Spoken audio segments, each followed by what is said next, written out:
Well, the inevitable has just happened. Highguard has officially shut down. And the writing was on the wall with this one. Once the game launched and we started to see how fast the game's player base started to crater, it was just obvious there was no coming back from this, especially because of the fact that this is a free-to-play live service, which means that if you don't have a player base who is recurrently spending money on the microtransactions, then there is just no point in continuously spending money on the maintenance aspect of this live service. And now we're at a point where the player base has dipped into the triple digits. And so at that point, yeah, it's nowhere near enough players to make this a viable live service. The writing was also on the wall when about 2 weeks after launch, it was announced that Wildlight would be laying off most of their staff. While it is not stated here that it's most of the staff, people on LinkedIn who worked at Wildlight were saying that, most of the team has been gutted. And then a later report revealed that only about 20 developers remain trying to keep the game updated.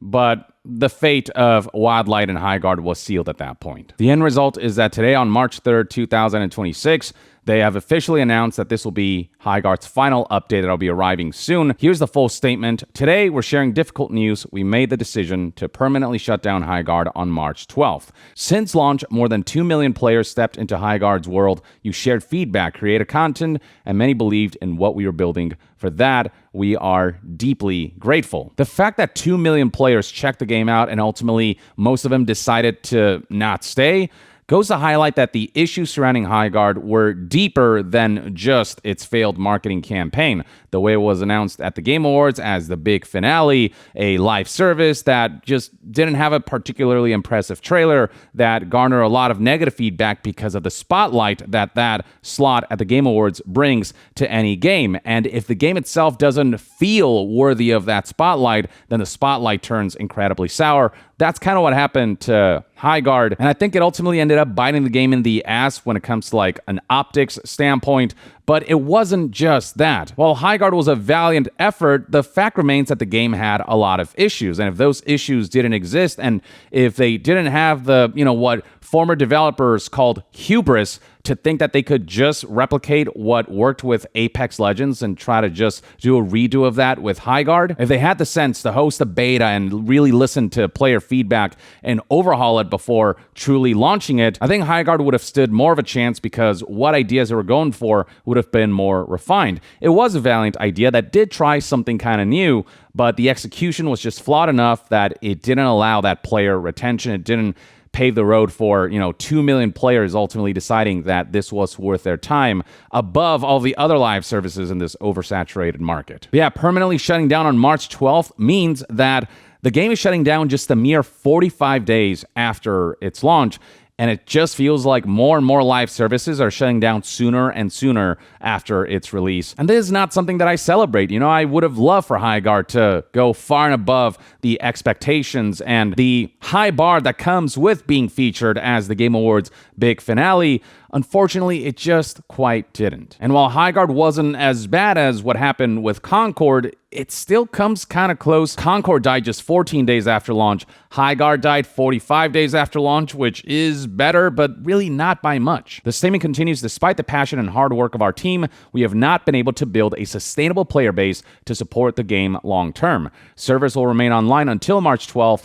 We hope you'll jump in with us one more time to show your support and get those final great matches in while we still can. Yeah, sustainability is a key factor with any live service, and with Highguard in particular, it was actually funded by Tencent, something that wasn't disclosed from the outset, which felt a little weird, but basically, Tencent helped fund the game, and their continued funding was contingent on Highguard meeting certain metrics that it clearly woefully fell short of, at which point Tencent decided to cut funding, which is when all of the layoffs started to happen, not monetizing well enough for this project to break even given the high cost of maintaining it.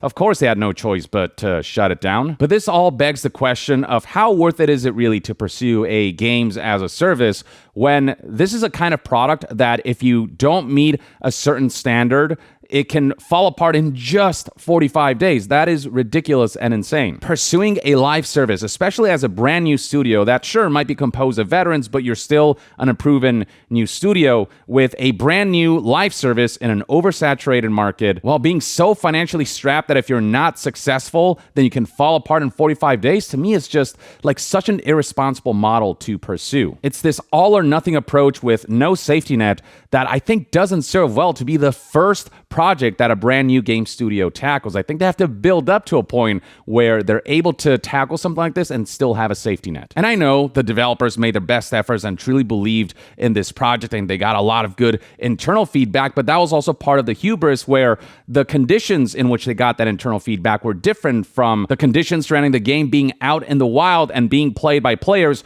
who don't have developers on their side to guide them through stuff, or who might be playing with strangers, whereas a lot of internal tests, it involves a group of people who are collaborating together to play the game. It's just a very different environment, and that internal feedback that was so overwhelmingly positive, but without the proper environment and without all of the beta tests to the public to really gauge like what people really think outside of that bubble, the over-reliance on that was another major downfall of Highguard. But yeah, Highguard will release some final bits of content before it comes to an end. It reads right here, the team is excited to release one final game update to enjoy the remaining life of the game. We'll be adding a new warden, new weapon, account level progression, and skill trees. Full patch notes are coming, and we're targeting tonight or tomorrow morning for patch release.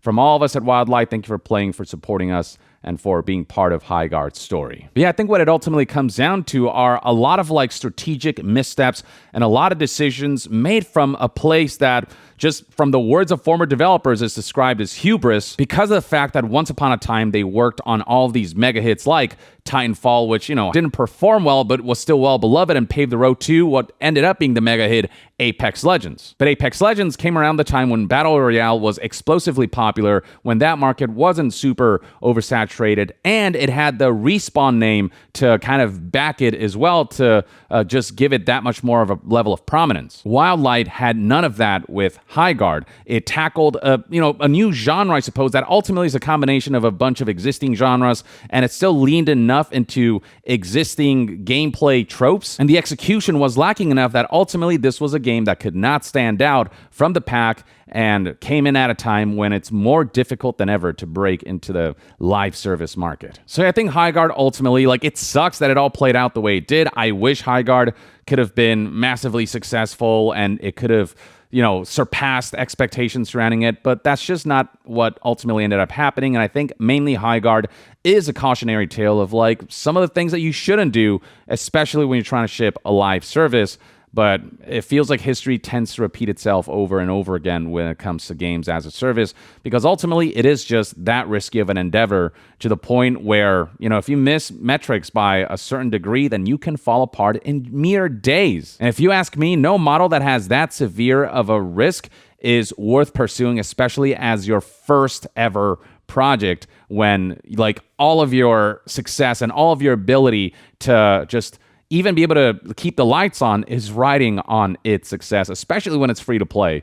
To me, Highguard just ultimately, in many different facets, just made no sense. I do wish the developers who worked on this well. I hope they land on their feet and are able to find other ventures that will allow them to take risks that are more appropriate for the environment that we're in right now when it comes to the gaming landscape, and are able to ship things that they can not only be really proud of, but are able to do well, and it be, something to celebrate, rather than it be this really unceremonious and depressing end to a project that just really wasn't handled as well as it could have been. But that, folks, is everything I got to say about Highguard's shutdown. It's about as I predicted.